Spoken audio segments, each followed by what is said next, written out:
Sustaining Creativity podcast. I'm your host, Mari Riesberg. Over the past several years, I've combined my degrees in acting and somatic psychology to share my sustaining creativity techniques with performers. And now I've decided to share it with a bigger audience that includes you. I believe we are all creative, and this podcast is all about that. I'll be interviewing people from all backgrounds, ages, and creativity experiences to share just how creative we all are.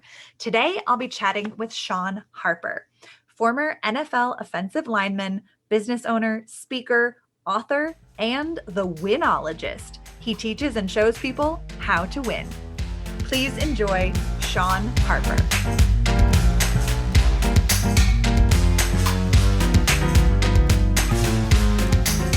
Welcome to the Sustaining Creativity podcast.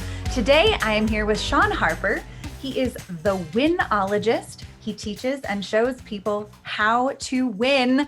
Welcome to the podcast. Welcome. Thank you for having me. And let's have a blast today. Let's have fun and let's win. I love it. Awesome. Well, before we dive into winning and creativity, let's hear a little bit about who you are and what you do. Right. So my name is Shawn Harper. Actually, I don't know, talked about playing, 7 years professional football with the Rams, with the Colts, over in NFL Europe as well. I retired some years back, and now I'm the president and CEO of a security firm.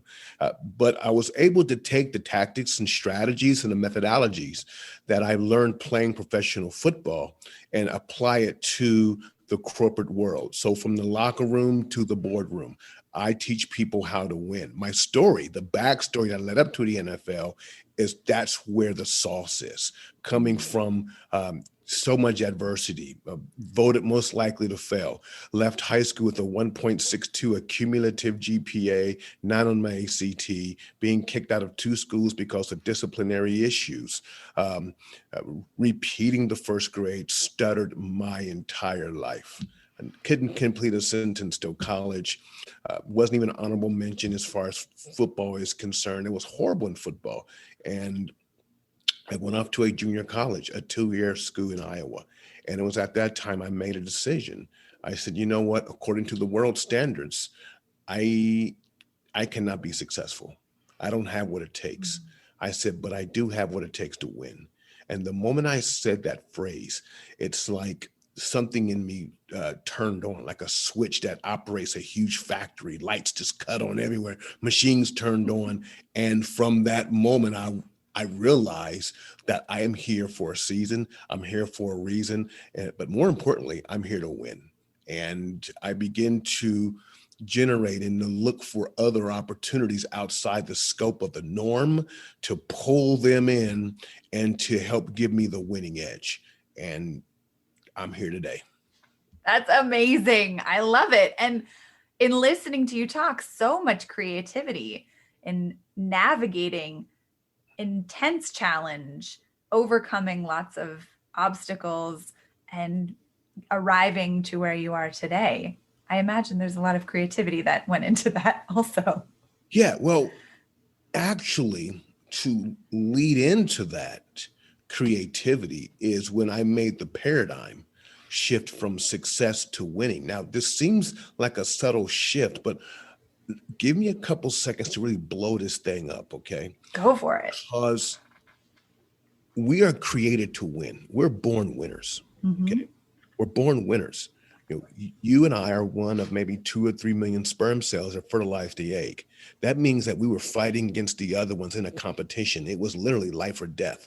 Okay. And so now we're born, and the games that we played when we were young, hide and seek, race, these were all win-lose games. It was in agreement with who we are. It was in agreement with the DNA, the makeup of who we are. By the time we get to the 3rd or 4th grade, about the time you realize that Santa Claus is not real, they teach you another concept, and that concept's called success. Now, the concept of success is not congruent with who we are. And now they've pulled us off of one game, the win game, and they put us onto the success game. Now, once they change the game, now they can define the rules. Now they can define who wins or loses in the game. The Mhm. win game comes from the spirit, comes from nature. Okay. It comes from who you are, who you were created to be. And Mhm. now you've aborted that game. Now you're on to the success game. And the success game, for all intents and purposes, says that you have to live in a certain subdivision. You have to drive a certain car. You have to have a certain status or so many Mhm. likes on social media. And that determines now who, if you are successful or you're not successful. But Mhm. I believe that God didn't call us to be successful. God called us to win. And that's Mm. a huge difference because the win is the largest expression of who you are mentally, socially, emotionally, of course, financially. And the most important to me is legacy, the Mm. legacy of that of a winner, that you pass the baton to the next generation in Mhm. us.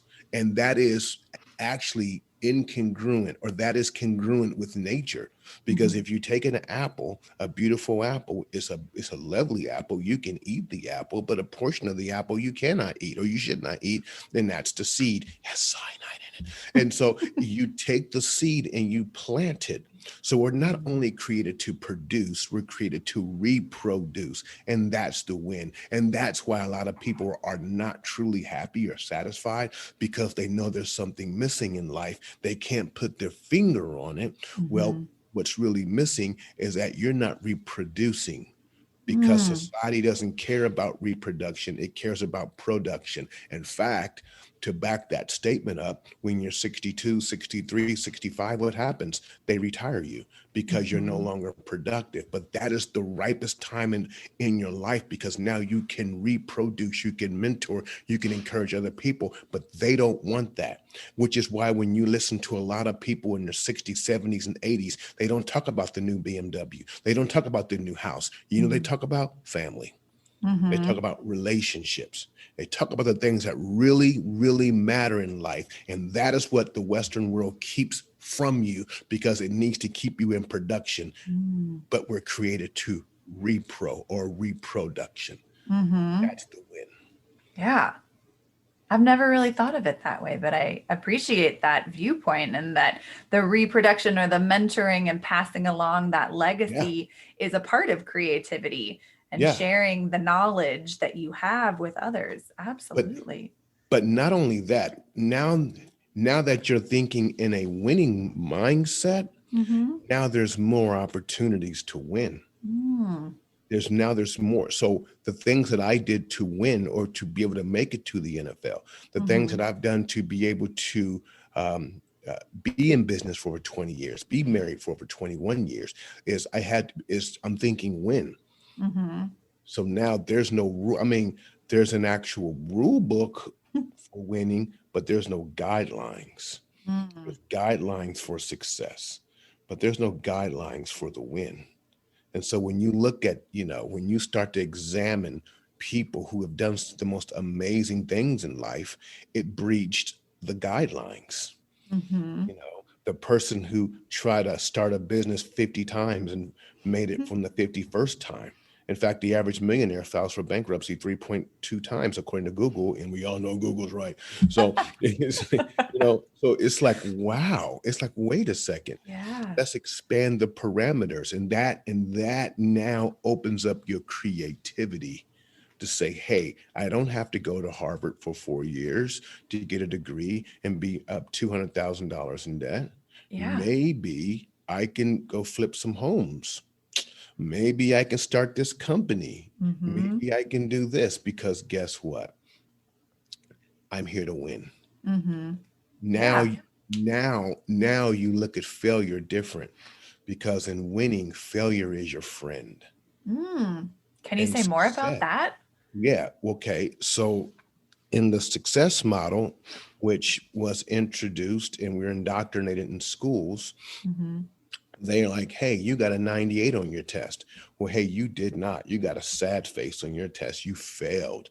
And it's Mm. shunned. Failure is shunned. Yeah. Failure is, it's, oh my God, how dare you look different than all the other kids?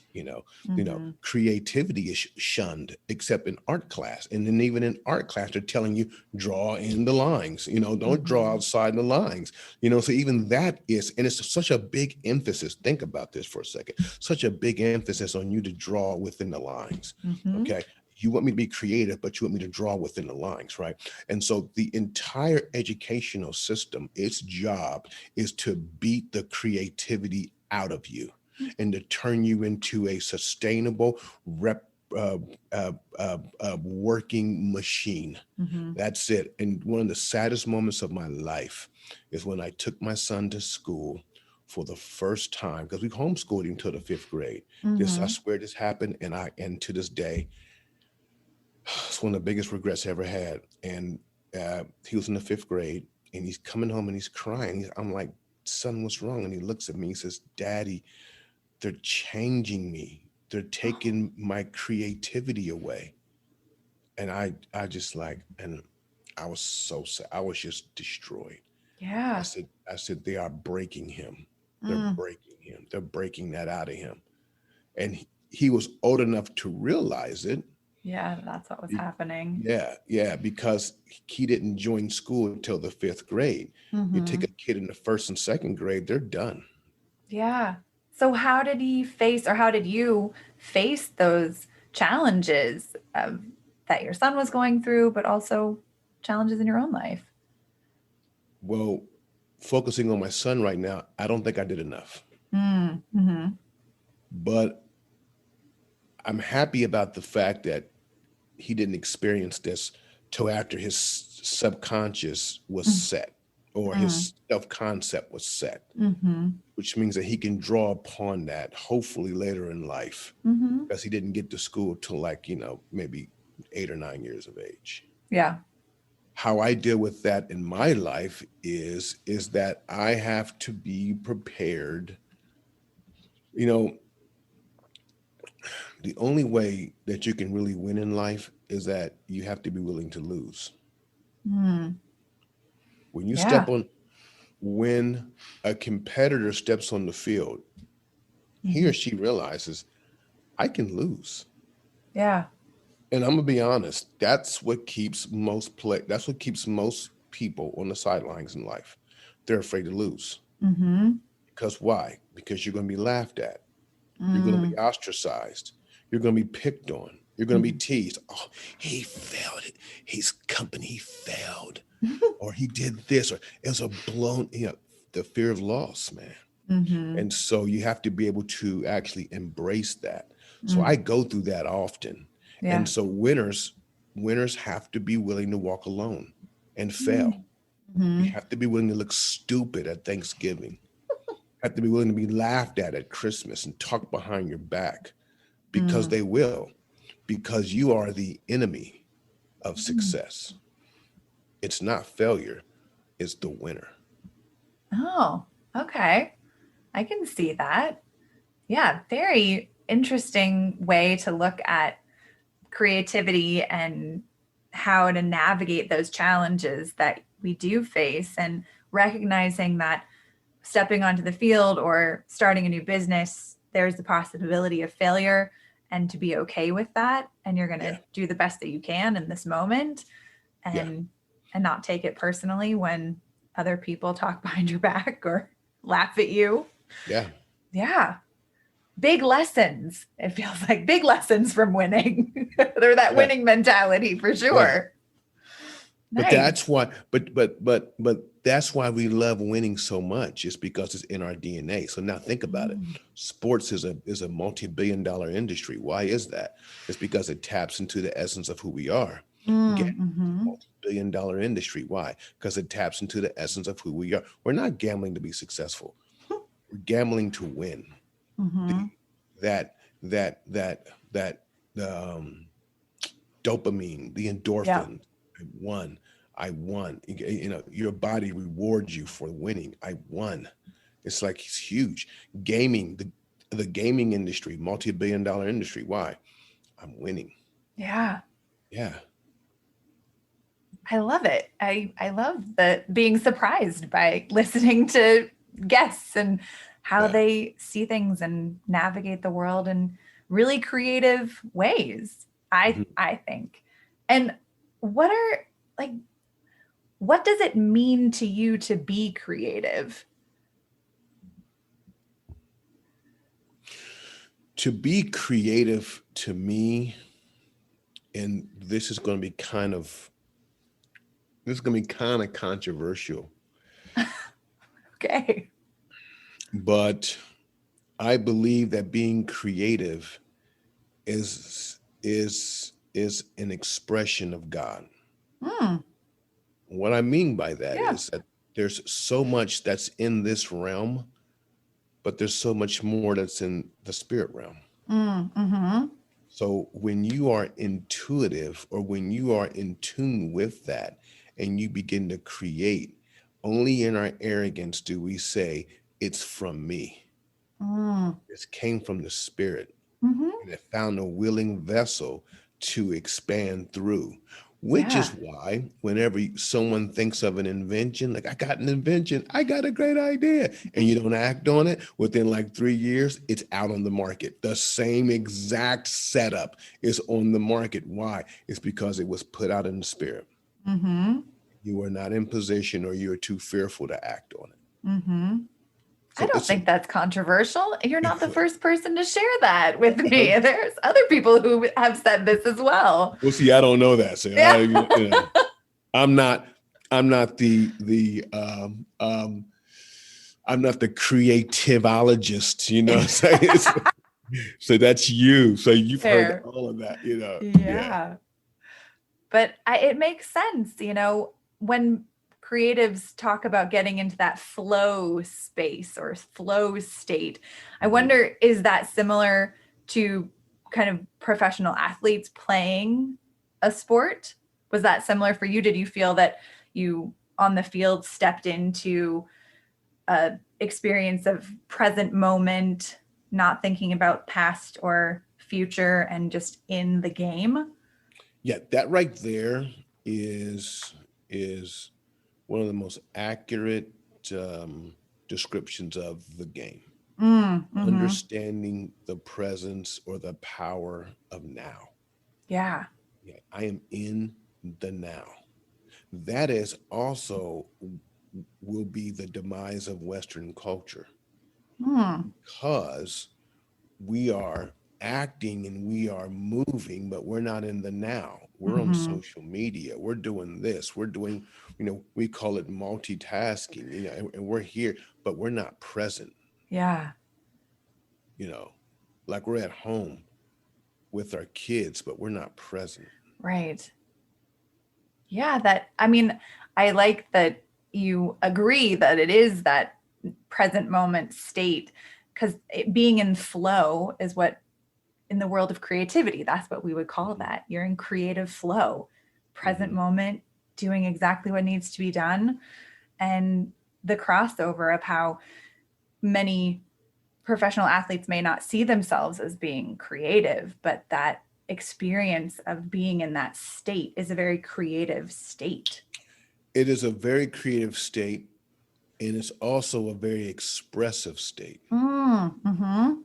to where I can express all of me as a professional athlete. You're getting my mind, you're getting my emotions, you're Yeah. getting my body, you're Yeah. getting all of it. You're getting all of me in that moment. The only thing that stops that moment is a whistle by the referee. Yeah. And many people don't experience that. I think. That's when I'm alluding to social media. Mm-hmm. It's because I'm present, but you don't have my mind. Yeah. Or in some instances, I'm present, but you don't have my heart. Mm-hmm. Because I'm somewhere in like the Yucatan. I'm somewhere in like looking at pictures in Saudi Arabia, Yeah. and you're trying to pour your heart out to me. I'm like, I'm not even here. Right. Yeah. I love it though, but I totally appreciate the confirmation that athletes get into that flow state also, just like performers and other creative people too. Yeah. What what are some everyday issues that you've had to use creativity to solve? Wow. Whoa, man. Roadblocks. Mm-hmm. Roadblocks and the corporate quote unquote solutions for roadblocks. So let me give you an example. Yeah. According to the SBA, over 90% of all businesses will fail within the first 5 years. Mm-hmm. But yet their website is loaded with material on how to be successful. Okay. Hmm. Right. And so guess what? People are failing because most everyone is reading that material and thinking that they're going to be successful. Mm-hmm. You know, let's let's do it together. Start a business, like get a business plan, open up a loan. Okay, you can get some money for cash flow. Find this and blah blah blah. This and this and this, and go to networking events, and that they all tell you to do the same thing. Yeah. They don't teach you about scaling from day one. They don't Mm. teach you about the exit plan from day one. Mm-hmm. They don't teach you about the spiritual laws of winning from day one. Mm-hmm. They don't teach you that. Yeah. So you the everyday issues that you use creativity to solve is what? Oh man, like, wow. Like, okay, I'll give you an example, a real world example. Normally, and I've been doing this for like 15 years, we do our payroll, we do our scheduling, Mm-hmm. right, for our security officers on Monday and Tuesday. And then it bleeds over to Wednesday. The new schedule comes out on Friday. Mm-hmm. Okay. And our week starts on Friday, which is another creative move Yeah. because it kind of takes away overtime. If your week Mm. starts on Monday, by the time they get to Friday, you know a guard's going to call off. Well, then guess what? Everyone is in overtime because I have to find people to work. So Mm-hmm. if you switch the start of the week till Friday, now the weekend people call off, people work, and then I have all next week to cut down on people's overtime. Mm-hmm. So that's number one. But number two, the second thing I did was the schedule will come out Tuesday, preferred, sometimes Wednesday, and then our officers will have 2 days to prepare because now they know what their off day is going to be. Mm-hmm. So I brought everyone in. I brought like 3 people in the office. I said, let's do the schedule and have it done today. It was Monday, and we had it done at 4 o'clock. It was done. Wow. Now Tuesday, Wednesday, Thursday. We got 3 days for the officers to prepare, less Mm-hmm. call offs, less no, well, it should be less. Well, so far I haven't had maybe one call off. Mm-hmm. That's it. And now it gives officers time to adjust their lives. And now it gives us breathing room to focus on other things. Yeah. Yeah. Creative solutions. I Yeah. love it. Nice. But it's being okay with not not winning, not being okay Mm-hmm. of failing. And if you think about it, and we don't think about this, okay, but if you think of a lot of products, Mm-hmm. some of your favorite products, there were things that they tried that just didn't work. Yeah. McDonald's has sandwiches that just didn't work. The Right. McBLT, it was awesome concept. I guess it didn't work. Mm-hmm. Uh, Coke vanilla, it did not work. Mm-hmm. Now they got Mountain Dew with like zero sugar. That ain't gonna work either. I mean, because I need regular diet Mountain Dew. Whatever they tried, I don't know. But the diet Mountain Dew is like the other You're thing they sold. tried. Yeah, it's like they're trying, but it's okay. It's like, we are budgeting this in. Mm-hmm. Let's go. So budget in your failures. Yes, because it's not failure, it's tuition. Oh, all right. Changing the phrase, the language to it also can be helpful. Yes, That's creative solution too. tuition. This is tuition that you pay. Mm, yeah, I like that. Thanks for the tip. I'm going to start using that. Yeah. That's fantastic. Well, how would you encourage others to find creativity in their lives? Oh, wow. How would I encourage others to find creativity in their lives? Well, it's simple. It's simple. It's simple. You have to realize that first of all, you, you have to realize that it's there. Mm-hmm. You have to accept the fact that that 3 and 4 year old that still that believed in Santa Claus, that believed a tooth fairy is going to come in and give you money for your tooth, that believed in a bunny is going to drop an egg off, it's still there. Think about that. Everyone believed in Santa Claus. Everyone had dreams. It's still there. What you have to do is be quiet, get quiet, and listen, and be okay, and shut off that mind that says that's ridiculous. Yeah, I know it's ridiculous. 30, 40 years ago, being able to talk to somebody right now over a Zoom call was ridiculous. And I think of the thousands of things that was ridiculous 40 years ago. A flying car is ridiculous, isn't it? It's here. Teleportation one day is going to be ridiculous, and yet they're working on it now. I think those are great. Yeah. Recognizing that creativity is available to tap into. Yeah. Nice. Yes. Well, thank you so much for chatting. I just have one final question for you. What does it feel like to you in your body to be creative?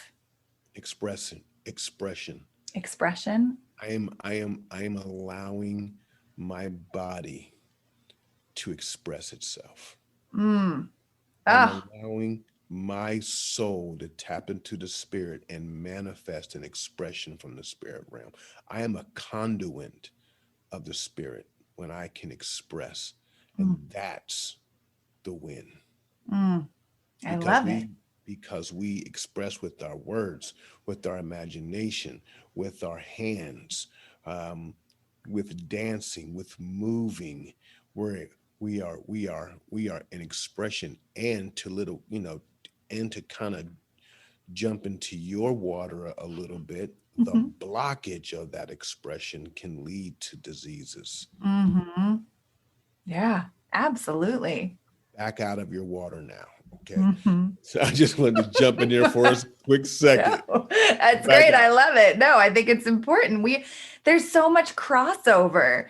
I think we forget that people who identify as being creatives and people who identify as being business minded, we see them as separate, but there is crossover. There's opportunities to learn and grow from each other and incorporate different aspects on both sides. Both sides. So, yeah, I appreciate it. Well, thank you so much for taking the time to chat with me. And if people want to learn more about the things that you do or where you're speaking, how would they go about doing that? Okay, so my website, that's the base, is ShawnSpeaks.com. Great. Shawn was ShawnHarper, ShawnSpeaks.com. My Facebook group, Winning by Design, is hot. You just go to Winning by Design by Shawn Harper. It pops up. And of course, my gram is Shawn Harper Speaker.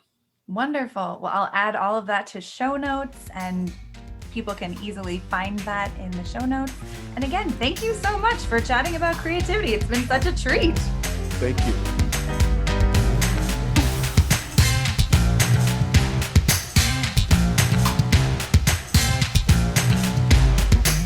Thanks for listening to the Sustaining Creativity Podcast. We'd love to keep in touch, so follow us on Facebook and Instagram. We are at Sustaining Creativity. Make sure to subscribe to the podcast wherever you listen to podcasts. Tag your friends and family so they can listen too. We love to hear from you, so leave your reviews, comments, and questions. Check out our website, sustainingcreativity.com, for upcoming offerings and creativity coaching. Tune in Tuesdays for our next episode. And remember, with creativity, anything's possible.